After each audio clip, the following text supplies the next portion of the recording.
Hello everybody. So today we're going to go a little bit more in depth at looking at our normal curves and finding out ways to just check how we're telling our story in stats. So today we're basically going to be looking at this idea of variability.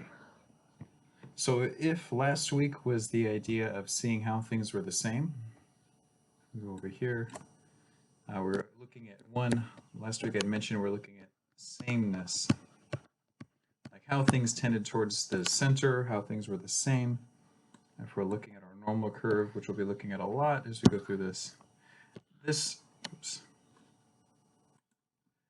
this section was looking primarily at this area right here, sameness. Whereas today, we're going to be looking at differences, or how things change over time. So if we're looking at our normal curve here, rather than looking in the middle, we're looking at the differences between these 2 points. And this also tells us a bit about our story as well. So we'll go into more details, but that's essentially what we're looking at. Uh, four different ways of checking this out. So in our overview, the idea we're going to look at something called the index of qualitative variation, the range of variation on this, the interquartile range, standard deviation, and variance. So this chapter happens to have a lot of different things we're taking a look at. It tends to be a little bit longer. Chapter 4 and Chapter 8 tend to be like this. However, I have it laid out so I think it'll be easy enough to follow along.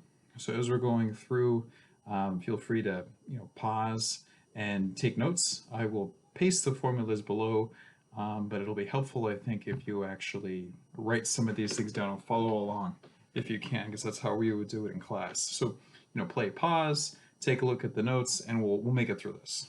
Okay, so before we jump into the equations, I just want to kind of point something out here. So the importance of understanding differences. So arguing here basically that the understanding how things are the same is just as important as understanding how they are different. So basically, if we look at this chart here, so this is a graph of 2 different professors' classes describing how students did. So as you see, Professor Brown is here with a peak, and then Professor Yamato is over here with a little bit lower grade. So essentially what they're trying to point out here is if you're looking at just sameness, if you're looking at just the average, both of these classes have the same average, the same here. However, if you look at these points here versus the classes, the difference between this class and the difference between this class are quite a bit different. So what you would look at then, because this is how you would interpret this on this particular chart, is that Professor Yamato's class has a bigger variance. There's a bigger difference on both ends, meaning that the student that got the best, there's a few students doing very well. They have an A in the class, where other students have an F in the class. Whereas if you're looking at Professor Brown, the students don't have as much variance. The students are generally getting C minus, B. No one's getting an A in the class, but also no one's failing. So getting the complete story, what I highlight here, it's good to know sameness and difference. So yesterday, or last week, we covered sameness. This week we'll be covering differences in a few forms. So that's basically what we're looking at. We scroll ahead here. So one of the easiest ones, I'll start off simple and we'll start building these together so we get to the highest. So one of the main things to look at is the range. This is a very simple calculation.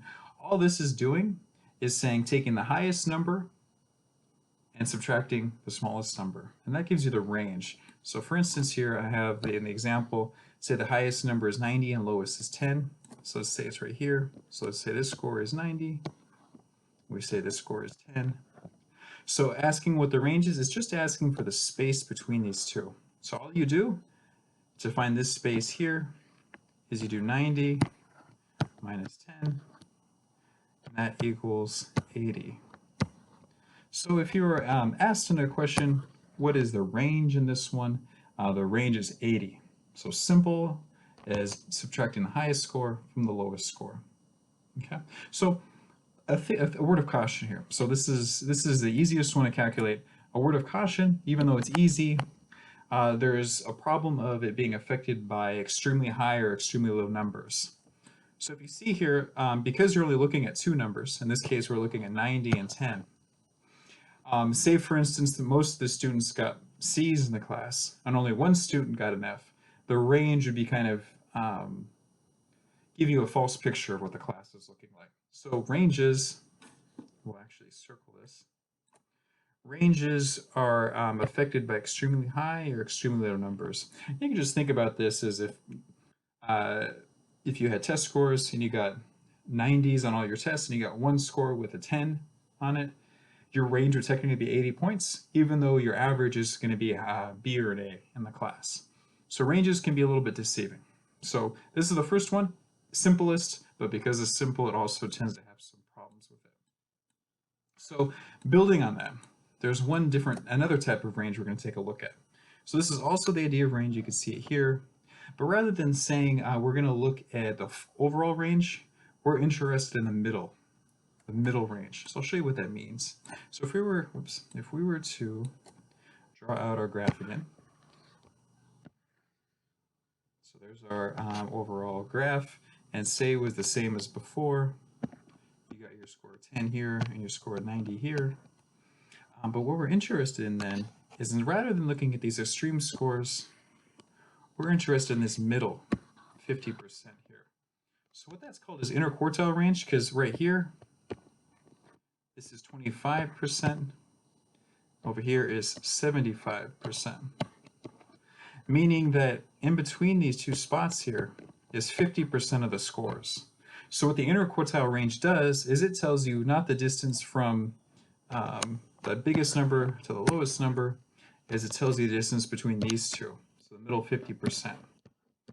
It's a very similar idea, and we'll go through an example to see what it looks like, but it kind of helps correct a little bit for the problem that we had before of having a very large range. Okay, let's go ahead and scroll through here. So if you recall, the range is limited because it only dealt with the two extreme scores, whereas this one deals with the middle 50%. So what I'm going to do here is I'm going to arrange, there's basically just 4 steps to this. I'll outline them here, and then I'll go through and show you what each step looks like. So if you wanted to write these down, this might be the time to do it. So always, first and foremost, you want to arrange the scores from lowest to highest is the first step. Then step number 2, you want to identify the first quartile, the first 25%. So if you're looking at our diagram here, that's this number, 25% of cases, and I put the formula here. The next one is identify the third quartile, the last 75%. So that's this one over here. And finally, you just use this formula. And all this is saying is you want to take whatever number you get from step 3 and subtract step 2 from it. So whatever you get for the quartile 3 is right here, minus quartile 1, which is up here. So it's basically you're finding 2 pieces so you can fill in the equation at the end. And the equation is really simple. It's just a subtraction problem. So let's go through an example. So this one's actually from the book. This is, I'm sorry about the poor screenshot of this, but it's not necessarily important that you see the numbers right now because we're going to rearrange them in a bit. So basically what this chart is showing us is it's the population change of people 65 years or older by state. So basically if you were to look here, there's all 50 states and then the Washington, D.C. listed. And each one of those, the main thing you want to notice is that each state has a number listed next to it. So essentially what this is doing is, this is our chart we want to make sense from, and we don't want to find the range, rather we want to find the interquartile range like we've been talking about. I'll actually just point out something real quick. If you were to take a look at this, you'll notice that the interquartile range, so here is Washington, D.C., that's at negative 14.1. Whereas one of the other ones is Alaska, and Alaska is a much higher number. So if you were to actually do the regular rate, here it is, Alaska is 50. So what you end up with here is 64.1 would be the range. So that is obviously a really large number. So this would be a case where you'd like to do the interquartile range because there's such an extreme difference between the biggest number and the smallest number. So first step, and you'll be able to see the numbers a little more clearly now. So what I have here is a chart typed out, and I arranged it from lowest to highest. So step 1, right? Lowest to highest. Basically what I do is, and in any homework problem you have, you wouldn't have this many to look at. But this is for the example. The lowest is Washington, D.C. at negative 14.1, all the way down to the highest of Alaska at 50. Okay, so we've done step 1, arranged it from lowest to highest. Okay, so let's mess with this a little bit more. So step 2, as we have here, identify the first quartile. So essentially, this is a rather simple one. You want to just do n times 0.25, and n is always going to be the same in any of our equations we do, is the number of cases. In this case, it's all 50 states plus Washington, D.C., so n is 51. So you plug that 51 in there times 0.25, and you get the number 12.75. Okay, so 12.75 is that first quartile. So if we're talking about our normal curve, we found this number right here, 12.75. But that's giving us only part of the step. So let's first find that. So if you 12.75, counting from lowest to highest, so we count them out. 1, 2, 3, 4, 5, 6.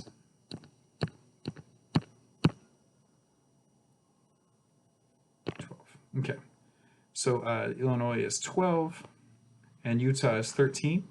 So that we know then our 12.75 number is right in between.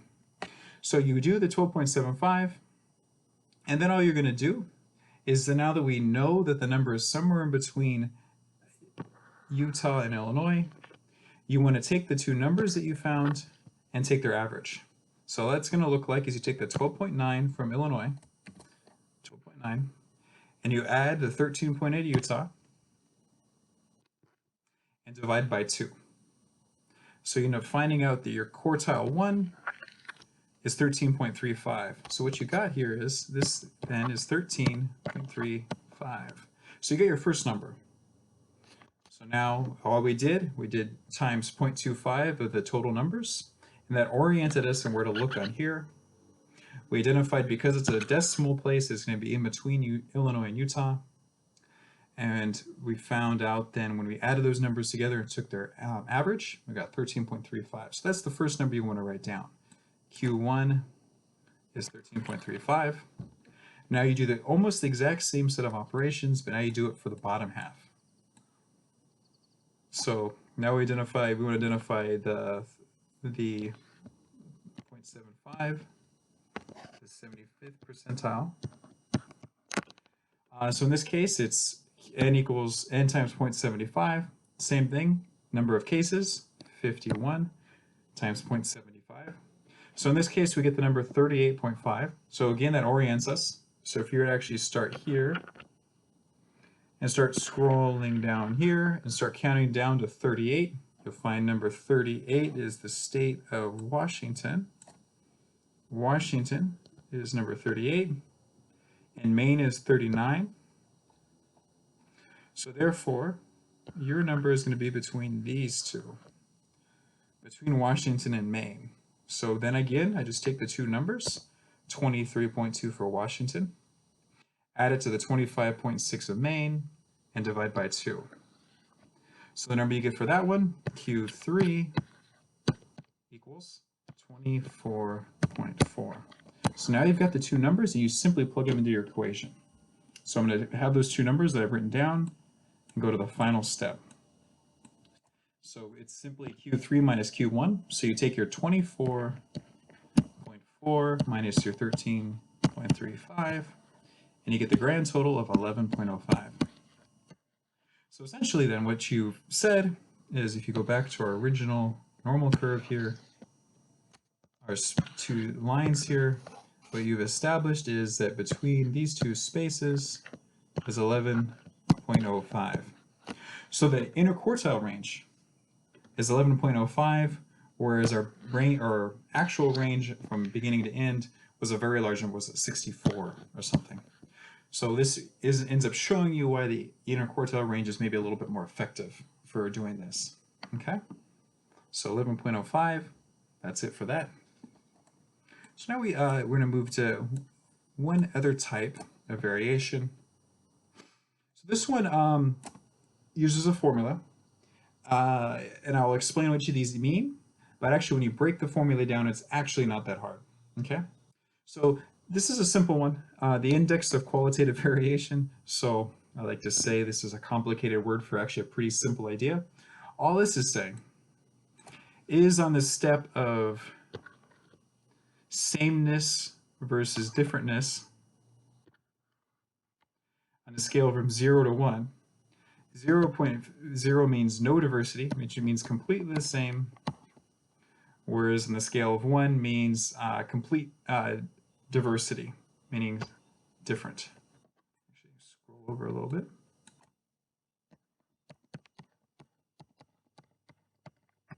So basically what you do is when you enter this formula right here, you're going to get an answer that is somewhere between 0.0 and 1. That's why I have these numbers up here. And the closer you are to 0, the more same everything is. So for instance, if you did a survey and asked how satisfied are you with your class, and everyone in the class said that they were satisfied, that would be a 0.0 because everyone was exactly the same. Whereas if you got on the other end, you did the same survey and half of the people said they were like the class and half the people said they didn't like the class, that would be 50-50. It means completely perfect distribution of diversity, of difference. Okay? So let's take a look at this.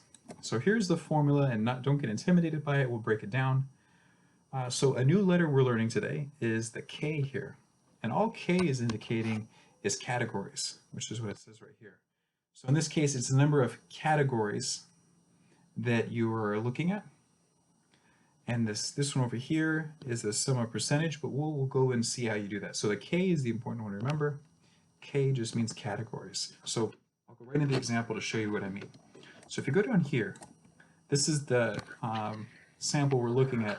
We're going to calculate the IQV for this one, so the qualitative variance. So first off, before we go into the actual equation, let's count the number of categories. There's 1, 2, 3, 4, 5.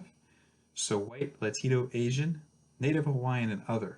Those are 5 categories. So K equals 5. So easy enough, right? So just 3 steps here. Here's the steps, so I'll show you step by step. So step 1, square each of the percentages, and these are the percentages here. Get the sum, and the sum, if you remember, is adding all the numbers up. And finally 3, use this formula here. So I'll go first, we'll go down to step 1. So step 1, square each of the percentages, and you can see all I did is I split up Maine and Hawaii into 2, and I squared the numbers. So I would, at this point, take out my calculator, take out your phone, whatever you want to do, and just square each of these numbers. So in this case, 97.3 squared is 9,467.29, 1.3 squared is 1.69, and so on and so forth. So if you want to pause here and enter all these in your calculator, get the idea. So step 1 is here. I just do the same thing for Hawaii. So then I go in 1.5 times, or 29.7 squared is 8882.09, 10.07 squared, 114.49, and so on and so forth. So if you ever got an equation like this, you would just go step by step and use each one of those and square it. Okay? So if you recall, step 2 is get the sum. So all the sum is this last little category here. All I did for these, like for this top one for Maine, I added these numbers up together.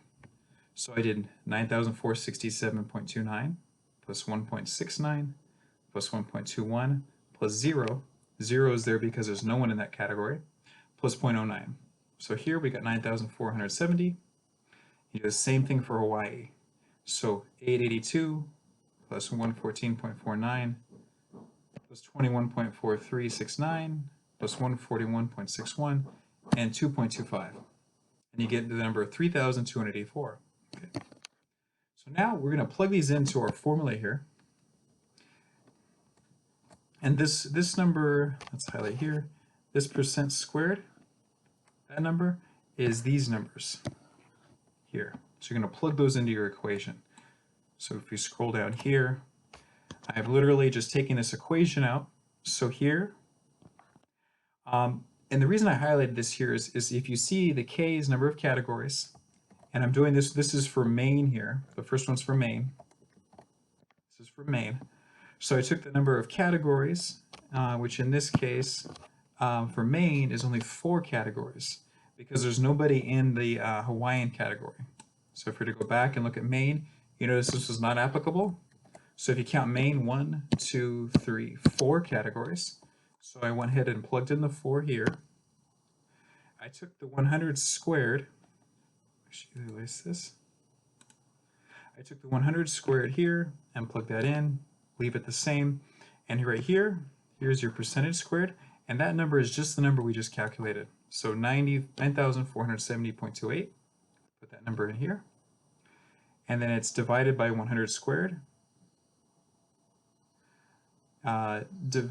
Divided by k minus 1, which is, again, this is going to be your 4 minus 1.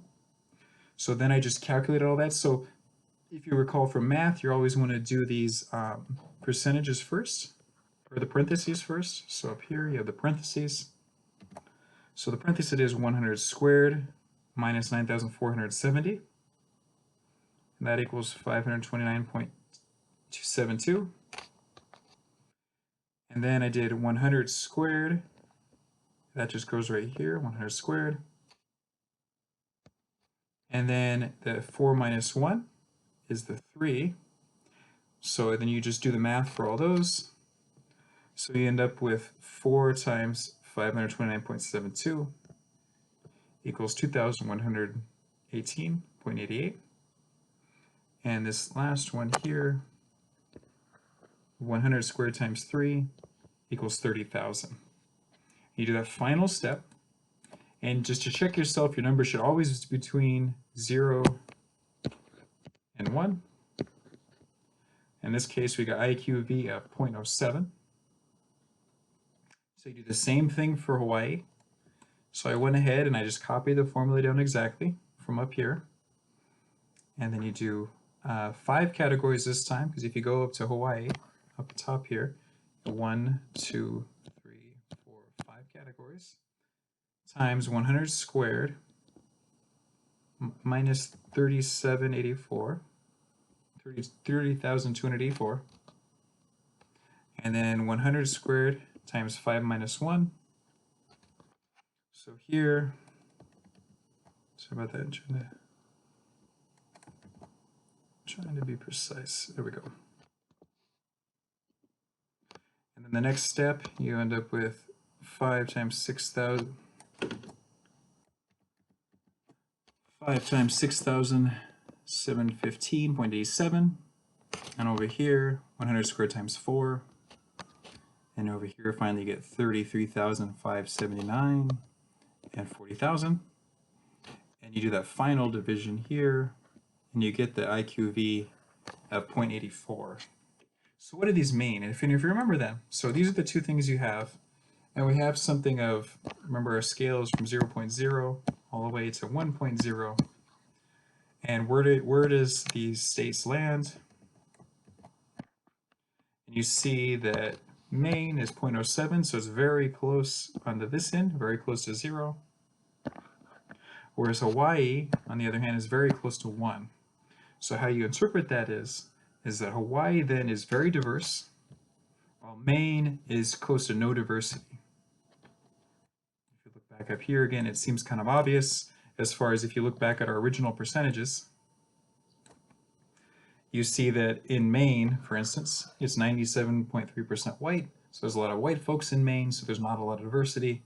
Whereas if you look in Hawaii, almost every category has at least a decent amount of people in it. So Hawaii is more diverse. And if you're to do an exact number here, Hawaii's diversity is scored at 0.84 IQV, and Maine is 0.07. Okay? So we have one last thing to look at, and this one is a little bit more of a complicated looking formula. However, it's actually quite easy when you break it down. So I'll show you these two things. And the main reason we're finishing off with variance and standard deviation before I get into the equation is that variance and standard deviation sort of are the standard for statistics. The reason they're standards is because they actually take into account a little bit of sameness and also a little bit of difference. So when you put these two together, they actually end up very strong in that they account for both. So when you have a variance and standard deviation, that actually accounts for more than some of these other ones do, and it gives you a very clear idea, a pretty clear idea of what the actual difference in standard, difference in sameness are of the equation.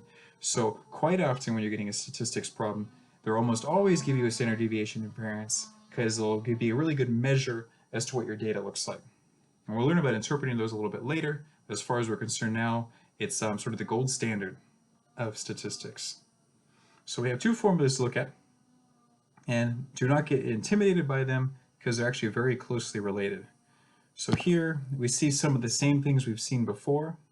We have the E there, which is the sum, which means adding up all the numbers. We have Y, which is just talking about every single number you have. And the Y with the little line on top is simply the mean. And anything with a line on top is implying the mean of that number.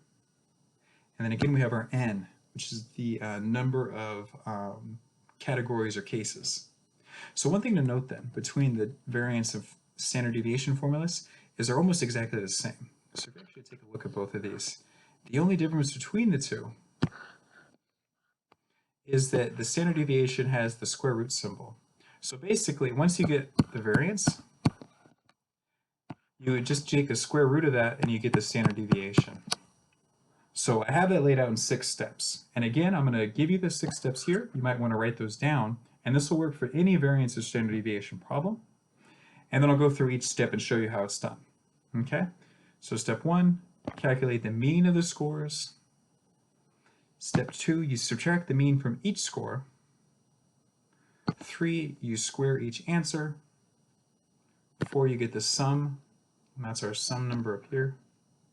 5, you divide by n minus 1, or the number of categories minus 1, and this gives you the variance. And again, the only difference is you take the square root of that, and it gives you the standard deviation. Okay? So I'll show you our numbers here, and again, feel free to pause as we go through this. So it's a very simple one. I didn't put a lot of numbers in this one for a sample. So essentially, this is a percentage change based on region. So basically here, all you have is 4 categories: Northeast, South, Midwest, and West. So categories is 4 in this case. Categories is 4. And then the percentages, 16, 22.8, 14, and 27. So basically then, we're just going to start step by step. So we'll go down to step 1. I have, and again, I have each of the things highlighted to show you the difference between each step. So step 1, calculate the mean of the scores. So all I did here is I added all the percentages up and divided by 4, because there's 4 categories. So basically 16 and 22.8 and 14 and 27, and then divided by 4, because there's 4 categories, and I got 19.95. So that's just taking the mean like we learned last time. So 19.95. I have this point highlighted now because step 2, you subtract the mean from each score. So I just skip down, and if you have the numbers all written there, I did, for instance, the first one, 16 minus 19.95, which is the mean, equals negative 3.95, and it's okay to have a negative there. The next one, 22.8 minus 19.95 equals 2.85. 14 minus 19.95 equals negative 5.95. And finally, 27 minus 19.95 equals 7.05. So I have these points highlighted, and it's okay to have negatives in there. They'll actually get taken away in the next step. So step 2, we already finished step 2. Step 3, you square each number. So each number you just got. So as you can see, I just transfer these down here. And it's, for instance, in your calculator, I did negative 3.95 times negative 3.95 equals 15.6025. The next one, 2.85 times 2.85 equals 8.1225. Next one, negative 5.95 times negative 5.95 is 35.27667. And the final one, 7.05 squared, is 6.0230. Okay, so we've already completed that step. This is the square of each number. Finally, then, you get the sum of the squared numbers. So all you're going to do is take the numbers we just calculated here and add them together. So this 180.83 is the result of taking all these numbers and adding them together. So 15.6025 plus 8.1225 was 35.27667, and finally 6.0230. That gives you 180.83. Okay? So now we have this 108.83. Now we take this down to the next step, and now we're actually already in the step where we're going to find the variance. So you take the number we just got here, 108.83, and you're just going to take that number and divide by n minus 1. And remember, the n in this case is just the number of categories.